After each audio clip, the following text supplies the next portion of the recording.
part of the Press Play Podcast Network.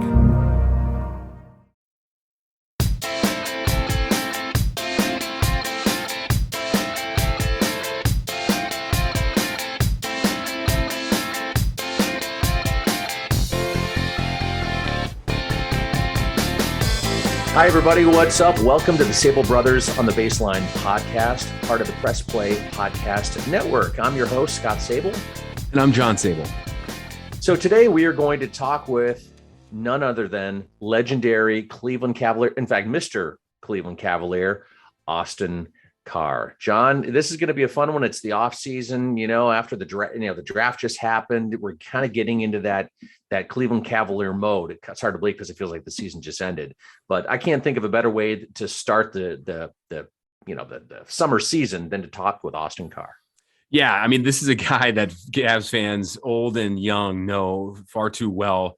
If they're old, like our dad's age, knew him from the 70s playing for the Cavs. And if you're young, in your 40s or in your teens, you know him just from broadcasting on Bally Sports as the TV color analyst. So, Austin Carr is a wealth of knowledge just about the game, but also about the history of the organization. And when he came there in the early 70s, right? I just want to know a lot about his background, when he got to Cleveland, how it was, the miracle of Richfield, playing at the old Cleveland Arena and all that good stuff. Oh, yeah, the arena. Oh, yeah, we hear stories about that. Yeah. So, I mean, I'm really intrigued, and then also would love to know what he thinks about this current Cavaliers team and the draft that just happened. Yeah. You were talking about his background too. A lot of professional athletes, grew up playing sports that you might go, wait, you played that sport? I didn't know that. I'm curious to see if you played any other sports other than basketball growing up, and see if you had a future, playing other sports. We always hear it, the professional athlete's a professional athlete, and usually they're multi-talented like that. So looking forward to talking with him about his history and like you said, then kind of pivoting back to what's going on here in the current time.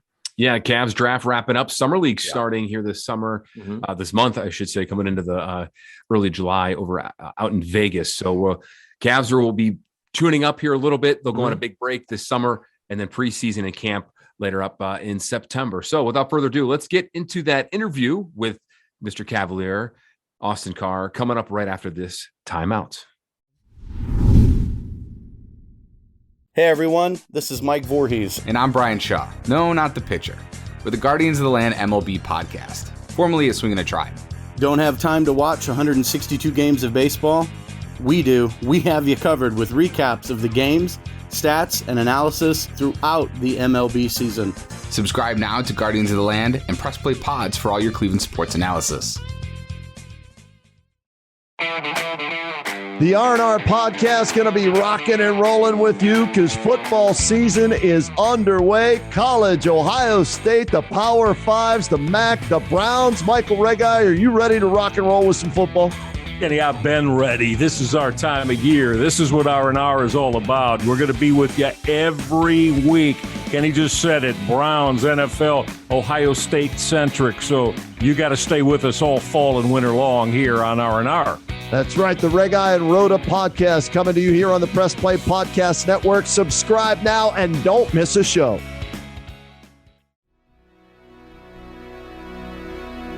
Hey everybody, it's Sam Amico from Cavs on the Break NBA podcast. Be sure to give us a listen for all your Cleveland Cavaliers recaps, analysis, breakdowns, draft talk, free agency. The list goes on and on. Give us a listen, Cavs on the Break NBA podcast.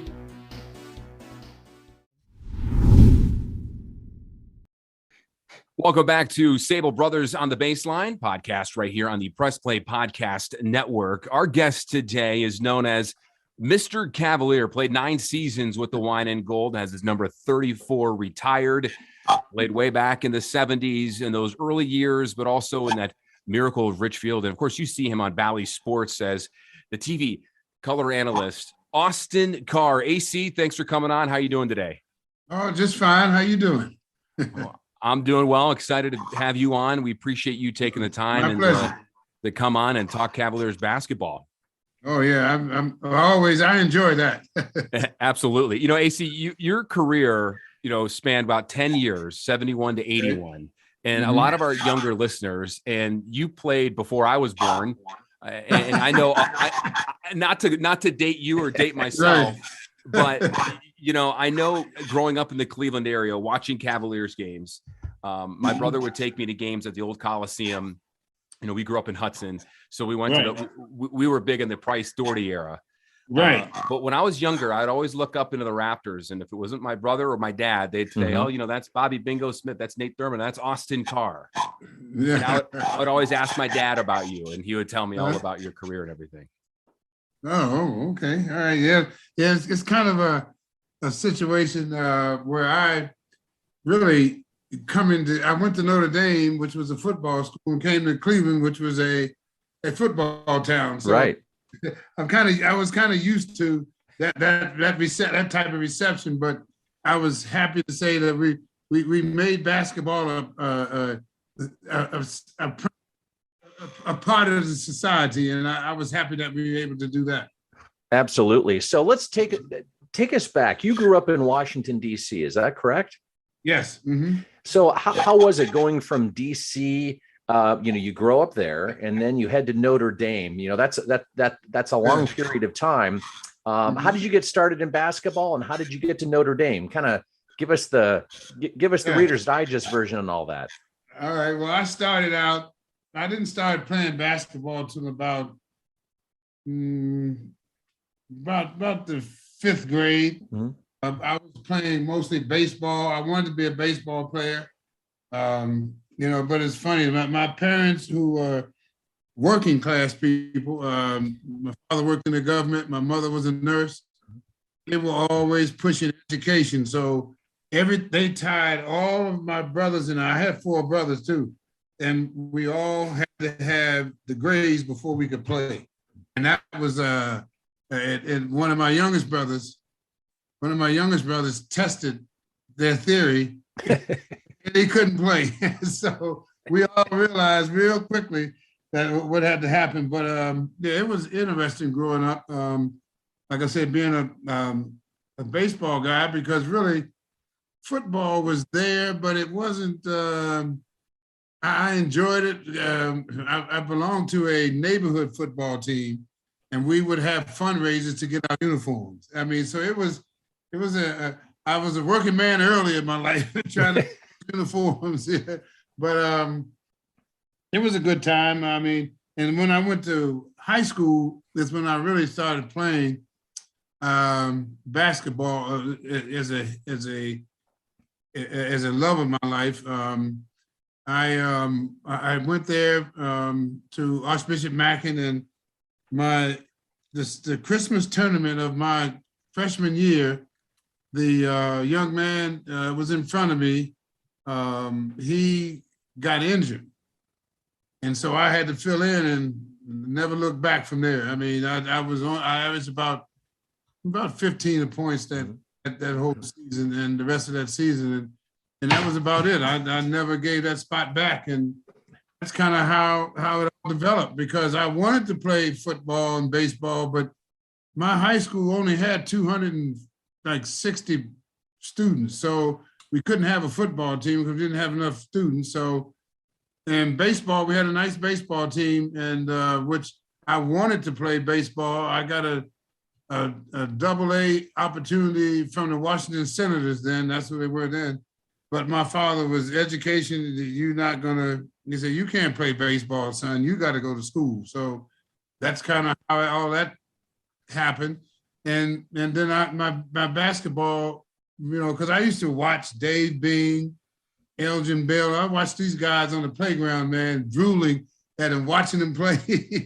John Thompson, the coach of Georgetown, he played. All those guys were guys that I kind of watched growing up, and it just was it just kind of, the playground game was. It was nothing like it is now, because now they invite you to the gym, and you know who's going to be there. But when you're playing on the playground, you're playing against old men, young men, street guys. I mean, so you have to learn how to deal with all of that. And guys talking trash, guys that kind of make you a little bit shaky, because they're street people and they're talking trash. You got to, well, should I do this or should I not? Mm-hmm. But those are the type of things that I grew up, and that really seasoned me to play basketball as I was coming up. What about baseball? You said you played baseball. What position did you play? I was a catcher. Wow. Okay. Left-handed. I batted Pretty good arm. Right, left-handed. I batted left-handed, and my whole I used to really get excited about being able to throw you out from my knees, or right there, right out of the. And I used to really work on that, and I batted about 325. So that's how I got the opportunity.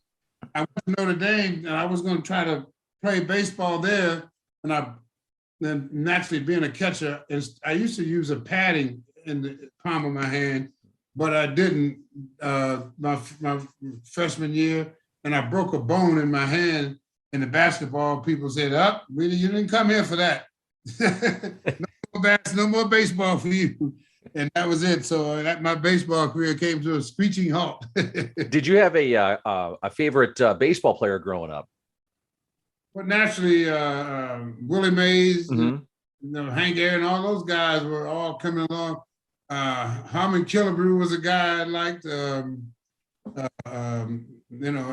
naturally, if you get into the history of it, the Roger Maris and just the home run guys were always, back then, home runs were like, those were the guys that you wanted to hit. But then they had Rod Carew, who could hit singles all the time. And right.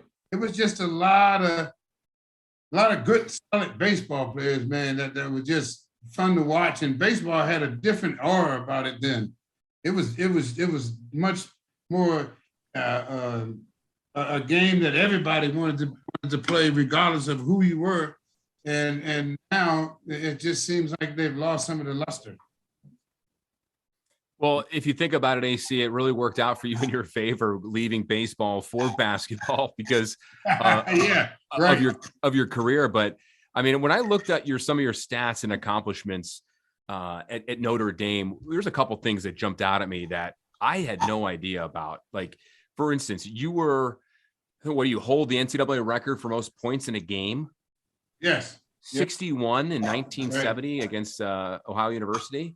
Right. Most field goals in a game, 25. Most field goal attempts in one game, 44. 44. I mean, like, you watch the tournament every March, and you think that'd be a go-to for, the broadcast to mention, but I've never heard that stated before. It's just impressive. That's what I don't understand either. I mean, especially with this day and age where everybody's all enthralled with records, and they never really talk about it that much. I mean, average wise, I think back then it was for 3-game series or whatever, first round series.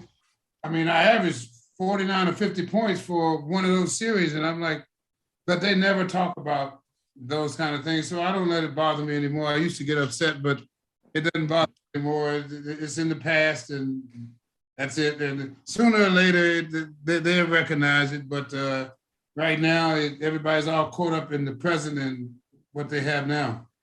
I think another stat that's just so mind-boggling, you have a scoring average of 50 points a game in 7 NCAA playoff games. That could very well never be broken, AC. That's incredible. Yeah, well, I mean, because we were a independent school, the tournament was something that we looked forward to, and that was something that I would always try to gear myself up and get ready for. And really, the problem we had, you always hear about you need 3 guys to make it work. We had 7 guys, but only myself and College Jones seemed to give us what we needed when we needed it. And it just was tough because really I didn't, my game was not set up for scoring those kind of points, because in high school I wasn't coached that way. But when I got to college, I had to do it if we were going to be competitive, or try to do it. And when I came along with Maravich, Murphy, Mount, Rick Mount, Bob Lanier, man, those guys could score at will. I mean, to tell you a little story, I was trying to catch Pete Maravich. It was his senior year, my junior year.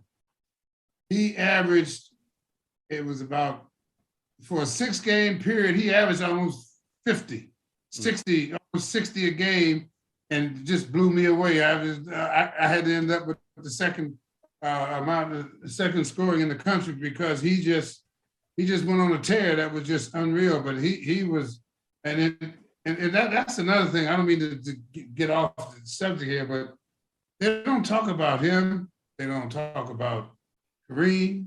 You know, I mean, it's amazing how, as great as those players are, they don't talk about those guys in a reverent way. They don't even mention their names. And I'm like, wow, how can people be so devoid of the great history that those guys brought to the table? And a lot of those points were scored, AC, and correct me if I'm wrong, without a three-point line. Yeah, all of them were without three-point line because the three-point game was not even thought of back then. My dad always talks about Pistol Pete, you know, always talks about him. And he's one of the names that he always brings up, and just how good he was, and how the fact that, you know, it's a name that, like you said, no one ever talks about it unless you saw him play, which is kind of a travesty. Yes. Oh, yeah. I mean, he was unbelievable. He almost like he was a magician. He'd make the ball disappear.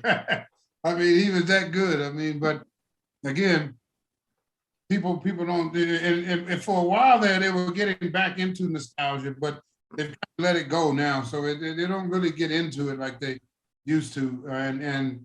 And just those players, man, I mean, they were just awesome. But, you know, they don't talk about Oscar Robertson. Man, he was unreal. I mean, every night they were like that.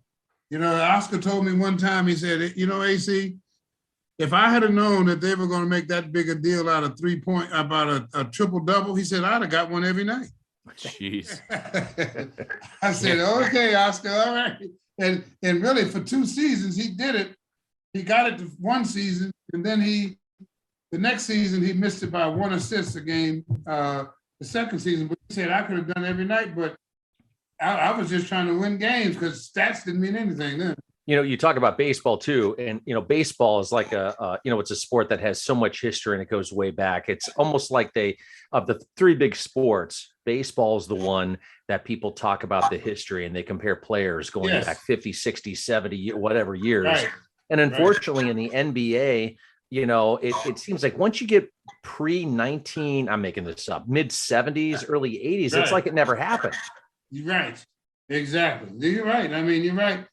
And that's one thing about baseball. It seems like they really hold on to their history, and people love to talk about it. You know, I mean, so, and you're right. In NBA, they don't do that. I don't know why. You know, even in football, they don't do that a lot. Yeah, good point.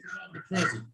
So, AC, you eventually, you know, were at Notre Dame, became the first overall draft pick. 71 Cavs take you. You know, you had your early years, the Cavs. Scott and I love like really random, weird history about Cleveland sports, especially about like the sports venues. What was it like playing in the old Cleveland Arena in those early years? Oh, man. That was quite a – it's gone now, so I can call it. It was a dump. I mean, that place was bad. I mean, when you could dribble down the floor, and the nails that they put in the floor would pop up because they wouldn't stay in the holes that they put them in. So you could be dribbling down and you hit the wrong 2x4 or whatever, and the nail would jump up. So it really was it was a tough. And the locker rooms locker rooms were bad. You could come in there. We come in on a practice morning, and you could hear the rats and the cats fighting each other for the garbage. Oh man, it was quite an experience. I mean, but you know, that was home for us. So, you know, eventually we became a tough team to handle there, even though we still didn't win like I thought we should. Terry Pluto, we had him on the podcast, and we asked him that same question. What was it like going there as a fan? and he was a kid at the time, probably about your age as a player, right? And he wrote in one of his books, Vintage Cavs, the story of Joe Tate and Bill Fitch going out in the alleyway behind the Cleveland Arena and shooting the rats with Bill Fitch's pistol. Right. Yeah. I mean, that's just how bad it was. I mean, they were huge too. They looked like cats, but they were fighting, man. It was just, I had friends of mine who tell me, about 5 or 6 of them have told me this in the last 5, 6, 7 years, maybe 10 years, that they used to come down to the arena, climb up on the roof, and go through a vent at the top of the building and see the game that way. Come down and through the building, and that's how they would get in the game. Wow. Like Mission Impossible. Right. I mean, unbelievable. But those were the days. So you go from the Cleveland Arena to the brand new Richfield Coliseum just a handful of years later. Right. I mean, you're going from downtown Cleveland to basically a dump of a place at that point. But then you're going out in the middle of nowhere, but playing in this at the time state-of-the-art facility. How much? I mean, that must have been being on Mount Olympus. Oh yeah, it was heaven. It was heaven. I mean, it really was. We just stood there and just sat in the locker room for about an hour, just enjoying it. I mean, it was just great. And the way the Coliseum was set up, the opposing team had to come down a ramp to get into the building. So all the fans would line up on that ramp, and they would just start hollering, "Let's go Cavs." By the time the team would get into the building, man, that place would be rocking. I mean, it was unbelievable. That was one of the best times in my whole career, especially the Miracle year. And it was just a great arena to play in, and we learned how to use it as a home court advantage. AC, I know you love talking about this because I've watched the broadcasts over the years when you guys have done anniversary moments, and especially a couple of years ago at the 50th anniversary of the Cavaliers' existence. Go back to that Miracle of Richfield. I mean, that 75-76 season was a special moment. You guys kind of came out of nowhere and upset the Bullets, and the place went nuts. Dick Snyder, the play, and just a magical moment, the first magical moment in Cleveland Cavaliers history.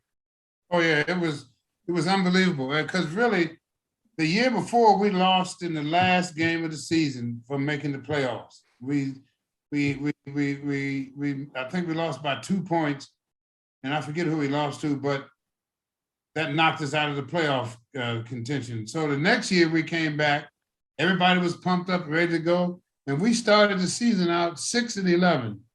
And everybody was talking, what's wrong with the Cavs? What's wrong with the Cavs? Man, they can't get it together.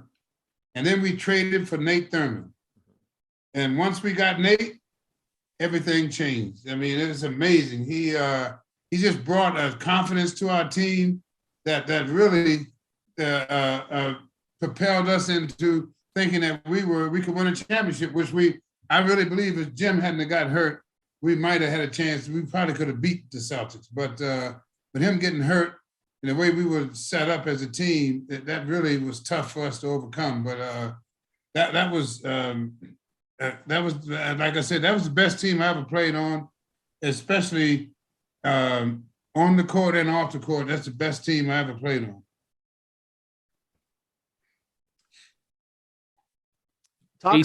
Go ahead, John. AC, I was just going to ask you real quick as a follow-up there. Would you say in your entire career, no matter what you had accomplished prior and then thereafter, I know, your career ended about 5 years later, but when you look back on it and seeing a team like that kind of came out of nowhere, but you get a guy like Nate Thurman, and it's the first time you get a city to really kind of rally behind you. Right. I mean, that feeling is something that, my brother and I could never obviously imagine, not being professional athletes, but, it had to have been a special moment. But also, you saw it coming with Nate Thurman, but did you see or predict that the fans and everybody was going to come around like that and just really just get obsessed with you guys in that season? Because, from that moment on, like those early years, I should say, at the Cleveland Arena, the Cavs weren't drawing. They were talking about moving to Toronto. you know? Right. Exactly. Right. But it was an unbelievable experience because when we started winning, everybody in the grocery stores and the dry cleaners, everywhere you went, I mean, everybody was a Cavalier fan. It was amazing. I mean, it was almost like we were the first girlfriend and everybody's like all happy, you know? It was just amazing how everybody rallied behind us. I mean, they lived and died. Whenever you go to the store, if we lost, man, everybody would, oh man, the next time we're gonna get them. And I mean, it was just amazing how everybody in the city, football fans, baseball fans, everybody rallied behind because of the way we played. We played just like the Cavs play now. Share the ball, hustle up and down the floor, defending. I mean, it was just, it was quite a feeling and quite an experience all the way around. Talk about Joe Tate. It's a name, you know, he passed away recently, and you know, when you know, all of us remember Joe because back in the day before you had the internet, you listened to the Cavs on the radio, and Joe Tate was synonymous with the Cleveland Cavaliers, like all the players from day one all the way up till the present time. But talk about Joe Tate. You know, did back then he looked very fondly on the Miracle of Richfield team and the teams in the 80s. Talk about Joe. I mean, back then, was there a relationship did he have a relationship with you guys, or was he a little more distant, kind of like how a lot of the broadcasters are now?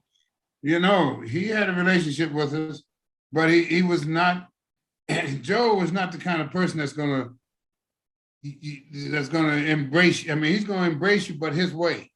And, but man, he was the best. I mean, I could listen to him call a game on the radio and turn the TV down. And that's just how good he was. And he was a great guy.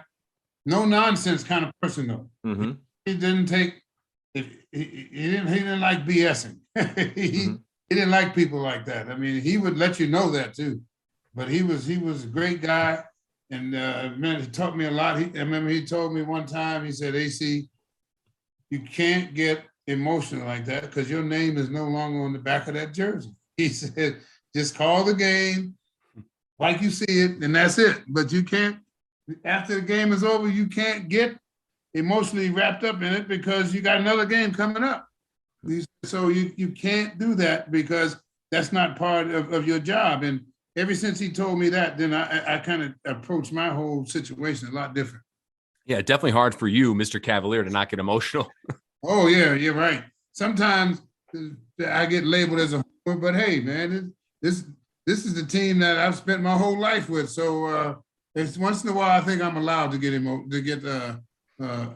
a homer. What was it like when the Cavaliers retired your jersey?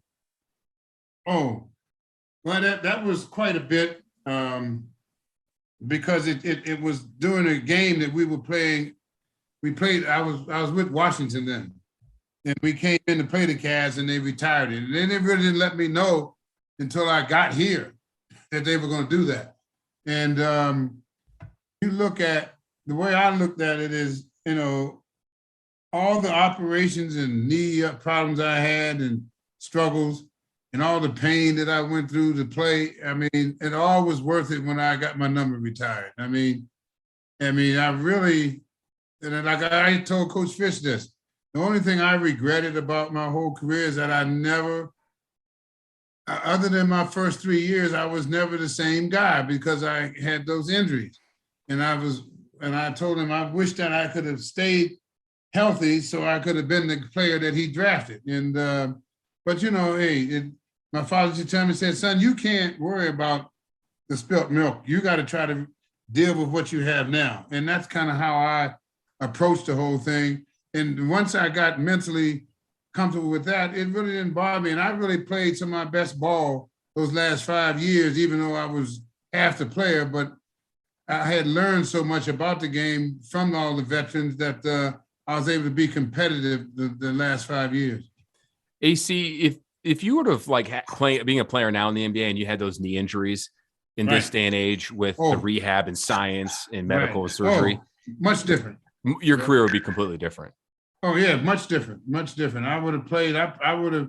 First of all, I wouldn't have missed as many games as I missed, and I would have been able to recover quicker and much. I mean, you look at, because I basically went through what Klay Thompson went through, and look how he's done. I mean, I don't think I would have missed 2 years, but I mean, look how he's come back now to where, you know, he's not himself, but he's close. And that's a testament to, like you said, the technology now is so much different. You know, this is a question I've always wanted to ask a former professional athlete. And I know my brothers met a bunch of pro athletes from golf through every sport you can think of. And I've met a handful too. And there's one characteristic that I've noticed with pretty much everybody, whether or not they've been retired a year, 10 years, 20 years, they still have this fire behind the personality, You meet them and it's almost like if physically they could play, they would do it. Do you still have that fire? I mean, let's, you know, age aside, if you could go out and play, would you do it now? You never do it. You never lose that. That I think that's a God-given gift that athletes, they just have the competitive nature. You don't lose it. I mean, I get juiced up during the semifinals and finals, and during the Cavs season, especially when we started playing well. I mean, with Rubio doing what he was doing, man, I was jacked up all the time. I wanted to get out there and play too, but I knew if I played half a quarter, it would take me 5 games before I could come back again.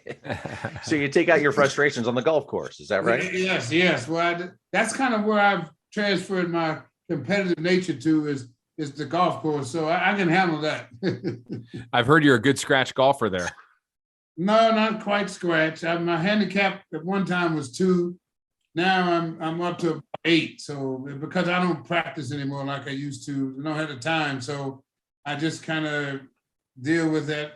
So I'm about an 8 now and trying to get better, but it's hard to when you don't get a chance to practice. So kind of how it is. But I enjoy the game so much that it feels good just to get out there and play. All right, let's fast forward, AC, to 2003. We'll bypass the Price era days and go right to LeBron. You've known him since he was a kid, 18 years old. 16, 17 years old, probably. And he comes into the league, has since met those expectations, and then went even further. You know, we've never seen a professional athlete in history do what he has done at the level in which, with the hype. I mean, we've seen Serena Williams do it and Tiger Woods, but the spotlight on LeBron was much brighter than for those others. So when you saw LeBron at 16, 17, 18 years old in his rookie year, you knew something was special. Did you ever think he was going to get at the precipice he is now? No, but I knew he had a chance to, because I knew not only was he physically gifted, but he was cerebral about what he was doing. And he understood how all the pieces worked.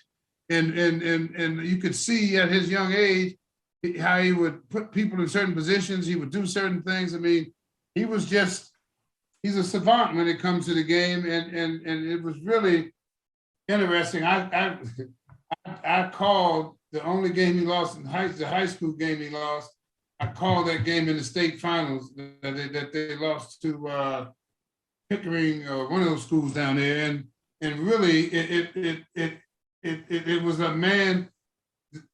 He kind of, like he used to do in high school, what he would do is let everybody play. He would get everything in order and let the guys do, and they would be able to win. But this particular night, the Bacon, I think it was Bacon, that they were on it. They wouldn't let the other guys do anything, and LeBron took over in that second half, and I'm telling you, it was unbelievable. But they still ended up losing by a point or 2. But LeBron took over, and it was like a man amongst boys, and that's how he came into the league, playing that same way. I mean, he just has a gift for understanding how to play with other people, and also play his game at the same time. I think that makes him a lot different too than when everyone wants to compare him to Jordan. Jordan was a totally different player. Yes. Totally different player.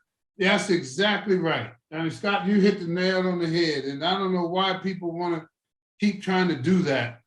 But he's a totally different player than LeBron. Jordan never had that many assists or rebounds that LeBron had. I mean, I don't understand why people want to compare those two together because they were totally different players. Austin, do you think that's, it's unfair, but it's human and fan nature to compare the two because those are two of the greatest basketball players regarded mostly of all time. Right. And Right. I guess when the old argument come, well, who's the greatest of all time?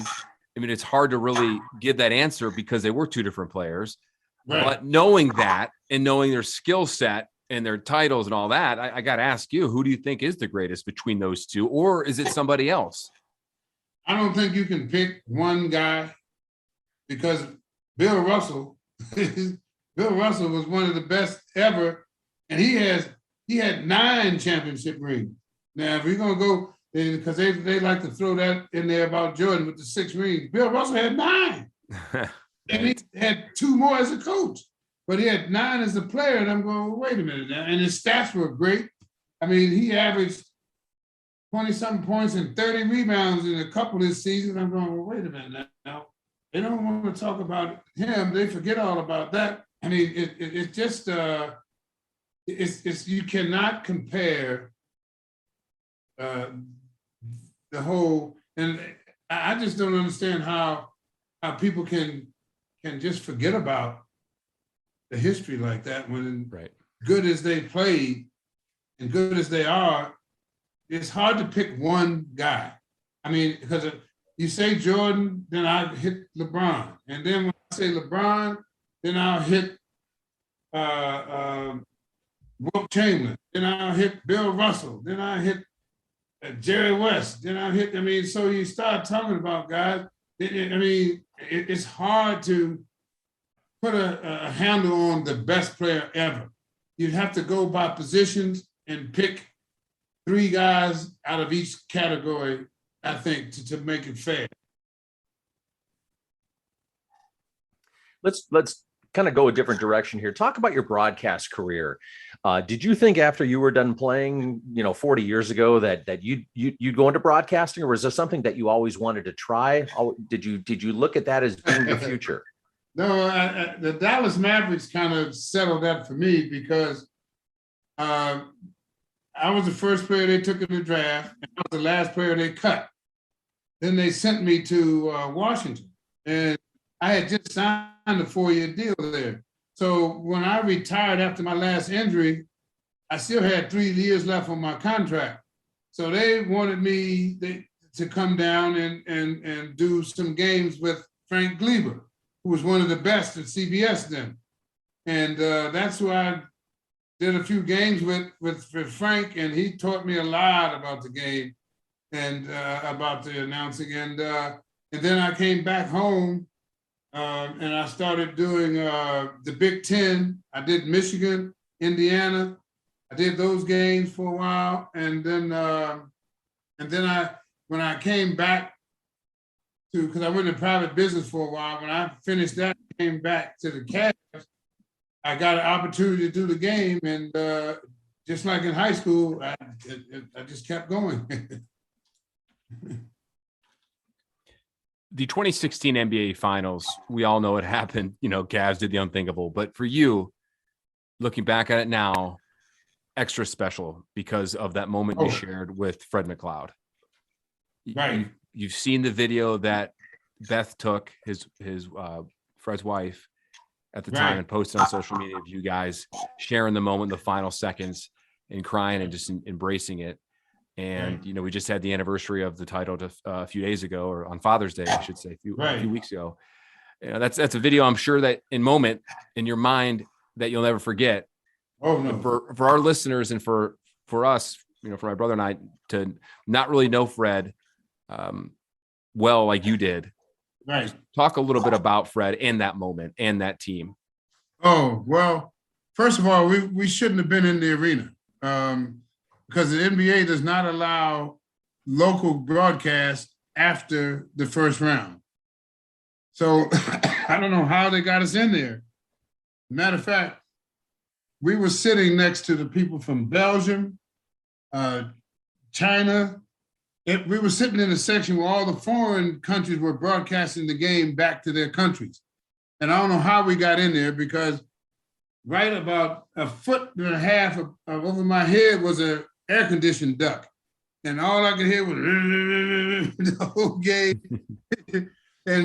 But we broadcast the game back to the arena, and it was just quite, I mean, and really I was okay until I saw Fred break down and cried, and then I couldn't stop the tears. Then it was unbelievable. I mean, what had happened, it was such a great ending to that game. And those people in that place, man, I never heard such a quiet place. There was about 250 Cavs fans there that flew out for the game. And I couldn't believe, you couldn't hear him at first. But after JR came out and hit those 8 points in that beginning of the third quarter, all you could hear was, "Let's go Cavs, let's go Cavs."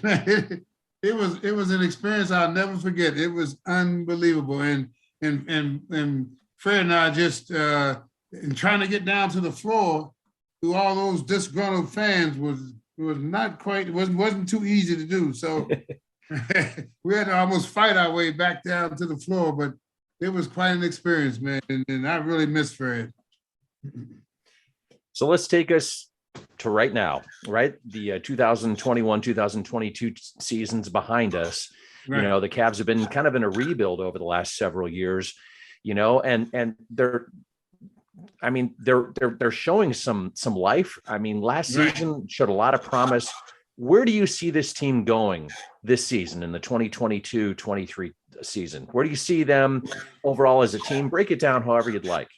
Yeah, I think after coming out of the darkness that we were in, and really that's what usually happens after you have LeBron, because you spend all your assets trying to win now.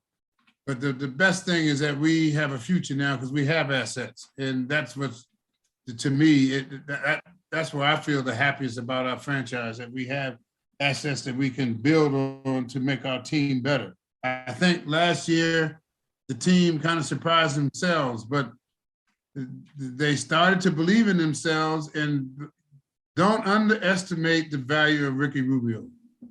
He was he's an individual that I had no idea that he had the type of camaraderie he had with his teammates. He had them all understand. He taught Garland so much, but the team rallied behind him so much, and he played like he was 25 again. I mean, it was unbelievable, and the team rallied behind him. And once we got into that momentum, it was hard to stop us. We were beating everybody by 15 points. It was amazing, and the game would be over pretty much at halftime, you know. And I was like, wow, this is unbelievable. And when he went down, that's when I really thought, I mean, we hung in there as long as we could, but it was just tough not having Rubio bring that energy to the floor, and what the fans sensed that, and how he would bring, it was just a great experience. So I'm thinking the team's gonna have to find a way to, first of all, if you look at I always look at the last 8 teams that make the semifinals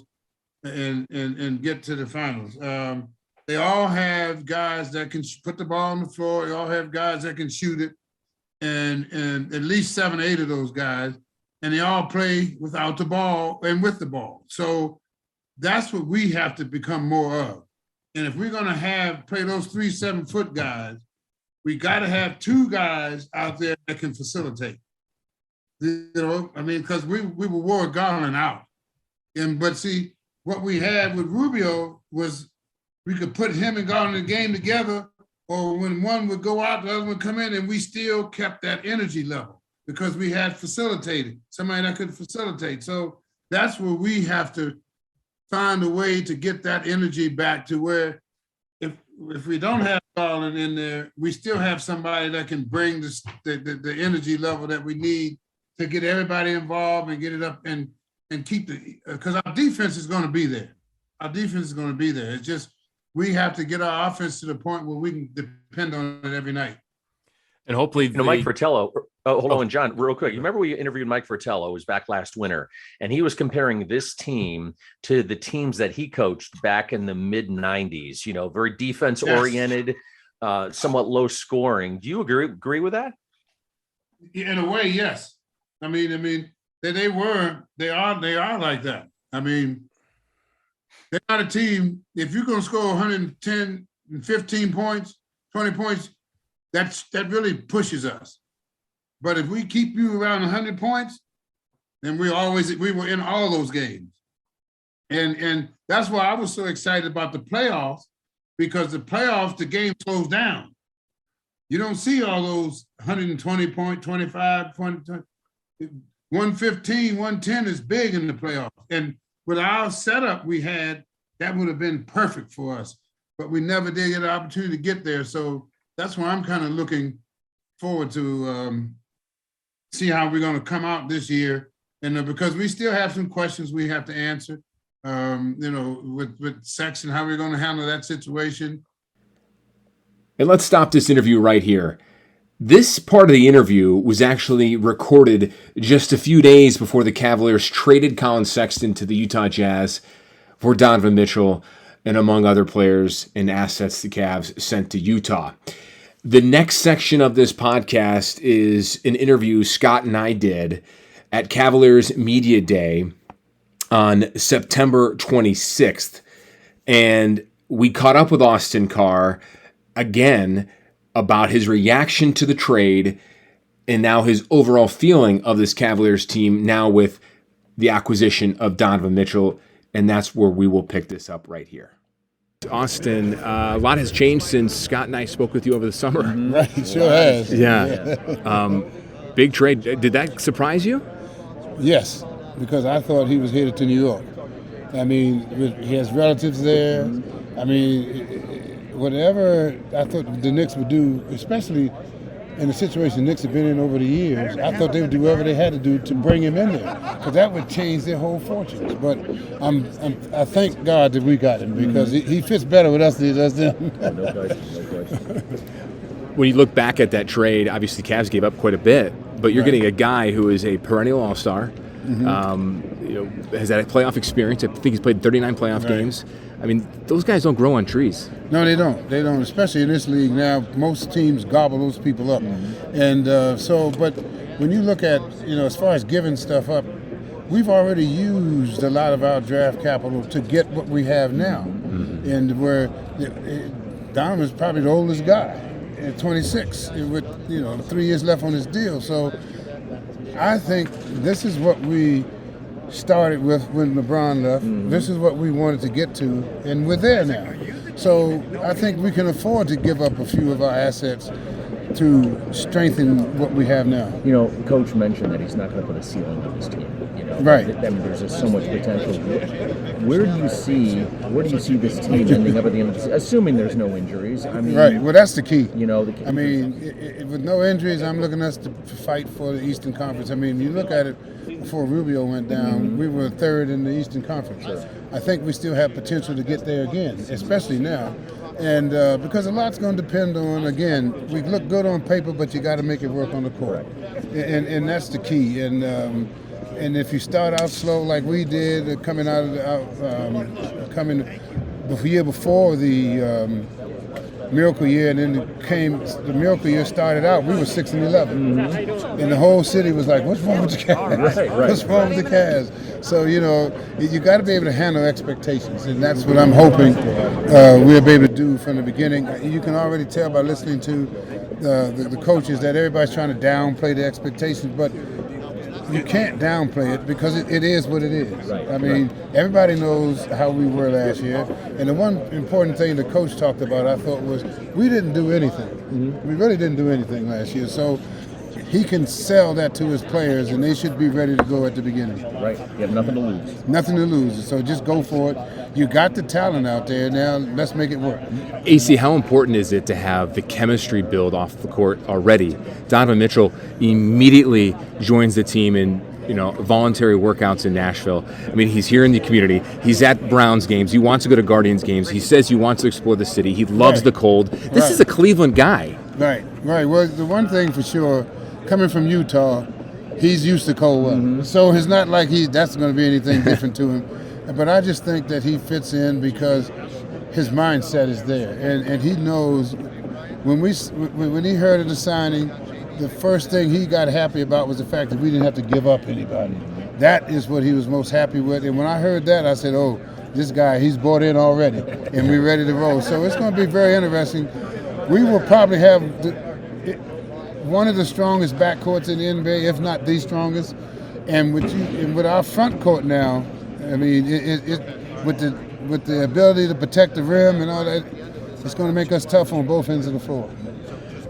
I know we don't like to give predictions, but I'm not going to hold you to it. Yeah. But it wouldn't surprise you if they go pretty deep in the playoffs. Well, I'm looking at right now. I'm a progression guy because that's just how I was taught. I'm looking to make the playoffs. Then we'll see where we go from there. Okay. Because again, it's injuries. I mean, every sport. You look at football now. All of a sudden, guys are starting to go down. The key guys are going down. So what happens? The expectations drop. So if we can stay healthy, and we went through it last season, if we can stay healthy, pretty much healthy all the season, then we can capitalize on the talent that we have on our team. So that, to me, is the key as far as expectations. My expectation is to stay healthy. Austin, it's great to hang out with you and talk with you, and Always. Looking forward to this Cavs season and get ready to go. I'm looking forward to it, guys. Thanks for having me back on. Well, I think he's as good as advertised, Scott. I mean, you could just hear the fire and passion in Austin Carr's voice, a guy who, loves the game, loves the team, loves the city, loves the fan base, but also a guy that knows so much about this organization because he has been with them for so long, almost 50 years. It's crazy. And I didn't know he played baseball. I mean, that's kind of cool. And he was a catcher. And he practiced throwing guys out from his knees. I mean, you hear about that now with guys, but we're going back to when he was in high school doing that stuff. So that's kind of cool that he had the opportunity to maybe play some minor league baseball, but his parents said, you got to go to school. You got to go to a different route. Yeah, get that education, son. Right. And we hear that all the time and time again, talking to some of these players. Right. You got to get that education, but sometimes it takes you away from one sport and then opens a door to another. And boy, did he have a career. How about those records in college, Scott? Like, it is never brought up during NCAA tournament about those records. I still can't believe it. And you can hear it in Austin's voice.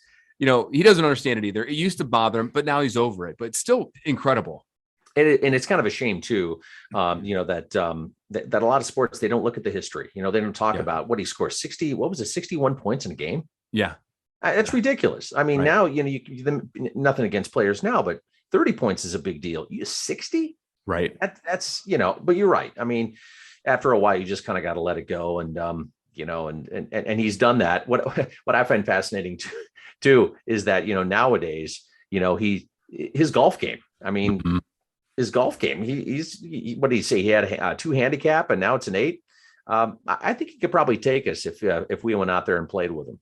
Oh, I bet you he would. I mean, it would not be pretty at all. No, wouldn't take much to take us anyway, but that's beside the point. That's also true.